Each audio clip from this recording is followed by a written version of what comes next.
Hi friends, Toby ఈ movie రివ్యూని అయితే ఇప్పుడు చూద్దాము. రాజ్బీ శెట్టి హీరోగా యాక్ట్ చేసినటువంటి ఈ మూవీ కన్నడలో రిలీజ్ అయ్యి పెద్ద హిట్ అయితే అయింది. ఇప్పుడు దీన్ని తెలుగులో డబ్ చేసి ఓటీటీలో అయితే రిలీజ్ చేశారు. సో ఈ మూవీ కన్నడలో రిలీజ్ అయినప్పుడు పెద్ద హిట్ అయింది. ఎంత పెద్ద హిట్ అంటే కాంతార రేంజ్ హిట్ అనేసి అన్నారు. సో మరి అలా చెప్పినప్పుడు ఈ మూవీ ఎప్పుడెప్పుడు చూద్దామా అనేసి అప్పటి నుంచి వెయిటింగ్లో ఉన్నాను. సో ఇప్పుడైతే తెలుగులోకి రిలీజ్ అయింది. ఇప్పుడైతే మూవీ చూశాను. సో మూవీ చూసిన తర్వాత ఏమనిపించిందంటే, సో బేసిక్గా మూవీస్ మనం చాలా మూవీస్ చూస్తూ ఉంటాం. కొన్ని మూవీస్ చూసినప్పుడు అందులో మనకు కొన్ని అంశాలు అనేవి బాగా నచ్చుతూ ఉంటాయి.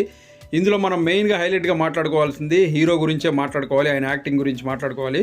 సో ముందుగా మనం మూవీ స్టోరీ ఏంటి అనేసి అయితే చూద్దాము. మూవీ స్టోరీ వచ్చేసి హీరో చిన్నప్పుడే ఒక అనాథగా ఉంటాడు. ఇతనికి ఎవరు ఉండరు, కనీసం ఇతనికి పేరు కూడా ఉండదన్నమాట.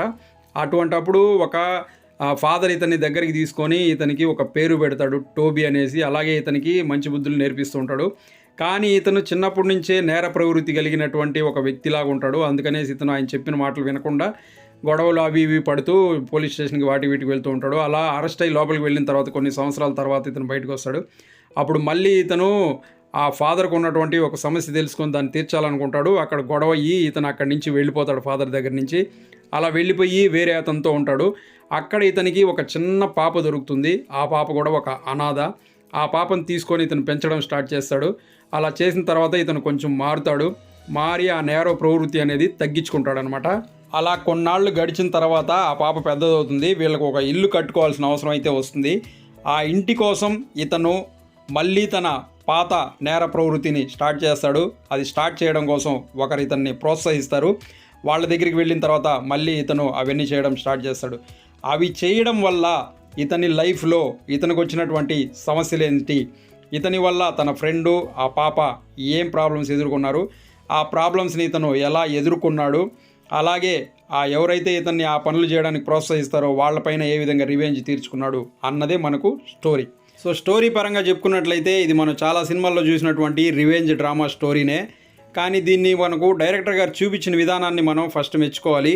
చాలా రియలిస్టిక్గా అయితే చూపించారు. సో ఫస్ట్ నుంచి ఎండ్ వరకు వచ్చే ప్రతి క్యారెక్టర్ మనకు చాలా రియలిస్టిక్గా అయితే ఉంటుంది. దానివల్లే మూవీ అనేది నిలబడగలిగిందని చెప్పచ్చు. సో దీన్ని డైరెక్టర్ గారు చూపించే విధానం అయితే బాగుంది. కానీ ఇది అందరికీ కనెక్ట్ అయ్యే మూవీ అయితే మాత్రం కాదు. ఎందుకంటే మూవీ స్లో నెరేషన్ అనేది ఉంటుందన్నమాట. అది మనకు కొంచెం బోర్ అనిపిస్తుంది. కానీ అక్కడక్కడ వచ్చే కొన్ని పార్ట్స్ మాత్రం చాలా హైలైట్గా ఉంటాయి. అవి మనకు బాగుంటుంది. సో ఇందులో మనం మెయిన్గా మాట్లాడాల్సింది యాక్ట్రెస్ యొక్క పర్ఫార్మెన్స్ గురించి మాట్లాడాలి. అందులో ఫస్ట్ మాట్లాడాల్సింది హీరో రాజ్బీ శెట్టి గారి గురించి. ఈయన ఫస్ట్ ఫ్రేమ్ నుంచి ఎండ్ ఫ్రేమ్ వరకు ఆయన ఆహార్యం కానివ్వండి, ఆ యాక్టింగ్ కానివ్వండి, చాలా పర్ఫెక్ట్గా, చాలా నీట్గా ఆ క్యారెక్టర్కి ఏదైతే అవసరమో అందులో మనకు రాజ్బీ శెట్టి కనిపించడు, టోబీ మాత్రమే కనిపిస్తాడు. ఆ విధంగా అయితే యాక్టింగ్ని ఎరగదీశాడని చెప్పచ్చు. నెక్స్ట్ ఈయన కూతురుగా చేసినటువంటి చైత్ర ఆచార్, ఈమె కూడా ఆయన క్యారెక్టర్ని చాలా చాలా నీట్గా ఎక్సలెంట్గా చేసిందని చెప్పచ్చు. అలాగే మిగిలిన క్యారెక్టర్స్ ఏవైతే ఉన్నాయో వాళ్ళందరూ కూడా నీట్గా చేశారు. సో డైరెక్టరు ఏదైతే ఒక మంచి స్టోరీ తీసుకొని దాన్ని ఏ విధంగా అయితే ప్రజెంట్ చేయాలనుకుంటారో దాన్ని అయితే అదే విధంగా ప్రజెంట్ చేశారు. ఇందులో యాక్షన్ పార్ట్స్ మాత్రం చాలా నీట్గా చాలా బాగుంటాయి. అలాగే బ్యాక్గ్రౌండ్ స్కోర్ కూడా మనకు చాలా బాగుంటుంది. సో మూవీ అయితే మనము చూస్తున్నంతసేపు మనకు కొన్ని హై ఇచ్చే మూమెంట్స్ అయితే వస్తూ ఉంటాయి. కానీ ఓవరాల్ మూవీ కనుక చూసుకున్నట్లయితే మనకు ఫస్ట్ హాఫ్ ఓకే అన్నట్టు ఉంటుంది, సెకండ్ హాఫ్ కొంచెం ల్యాగ్ చేసినట్లయితే ఉంటుంది. సో దీన్ని కాంతార రేంజ్ అనేసి అయితే ఉన్నారు. ఇది కన్నడ వాళ్ళకి కాంతార రేంజ్ అయితే అయి ఉండొచ్చు. మనకైతే ఆ రేంజ్ అయితే నాకైతే అనిపించలేదు. మూవీ చూసిన తర్వాత సో ఓకే పర్లేదు, ఒకసారి అయితే చూడొచ్చు అన్న విధంగా అయితే నాకు అనిపించింది. అది కూడా ఆ యాక్టింగ్ కోసం అయితే మూవీని అయితే చూడొచ్చు, అంతే తప్ప కాంతార రేంజ్ మూవీ అయితే కాదు. సో ఈ మూవీని ఫ్యామిలీతో కలిసి చూడొచ్చా అంటే చూడొచ్చు. మనకు ఎక్కడ ఎటువంటి అభ్యంతరకర సన్నివేశాలు అయితే లేవు. సో అది ఫ్రెండ్స్ టోబీ మూవీకి సంబంధించిన రివ్యూ. చూశారు కదా, ఈ వీడియో మీకు నచ్చినట్లయితే లైక్ చేసి ఛానల్ సబ్స్క్రైబ్ చేసుకోండి. మరో మంచి వీడియోతో మీ ముందు మళ్ళీ వస్తాను. Thanks for watching this video. Thank you very much.